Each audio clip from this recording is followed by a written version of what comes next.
এই প্রথম বন্দর নবীগঞ্জ করইবর্তী হাঁসের মাংস মাত্র 250 টাকা, গরুর মাংস 150 টাকা, বটবুনা সহ আরও পেয়ে যাচ্ছেন সকল ধরনের খাবার। এখানে কিন্তু খাবারের সাথে পাবেন 100% গ্যারান্টি। এখন আর 300 ফিট দিয়ে খাওয়া লাগবে না, এই জায়গায় পেয়ে যাবেন সকল ধরনের খাবার। আজকে আপনাদের নারায়ণগঞ্জে নতুন একটি খাবারের প্লেস দেখাবো, যেখানে আপনারা পাবেন গরুর মাংস, হাঁসের মাংস, মুরগির মাংস, বিরিয়ানি, বটবুনা সহ সকল ধরনের খাবার একটা জায়গায় পেয়ে যাবেন। এটা হলো সাইদুল ভাইয়ের কিচেন করই। আর এটা লোকেশন হলো নারায়ণগঞ্জ বন্দর নবীগঞ্জ নতুন মাদ্রাসার দক্ষিণ পাশে। ওপেন থাকে দুপুর 12টা থেকে রাত 12টা পর্যন্ত। দুপুর 2টা-3টার দিকে যদি লাঞ্চের টাইম আপনারা আসেন, তাহলে আপনাদের জন্য বিরিয়ানির ব্যবস্থা আছে। আর যদি আপনারা হাঁসের মাংস খেতে চান, তাহলে আপনাদেরকে আসতে হবে আসর আজানের পরে। সো আপনারা হাঁসের মাংস, গরুর মাংস, বটবুনা অ্যাভেলেবেল পাচ্ছেন বিকালে, আর দুপুরে পাচ্ছেন বিরিয়ানি।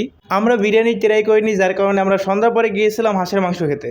তো আপনারা যারা হাঁসের মাংস, গরুর মাংস, বটবুনা খাবেন, তারা অবশ্যই বিকাল টাইমে যাবেন। আর দেখতে পাচ্ছেন এই জায়গায় সবার চোখের সামনে রান্না করা হচ্ছে, তাদের এই জায়গায় কোনো লুকোচুরির কিছু নাই, আপনার চোখের সামনে রান্না করা হবে। আপনি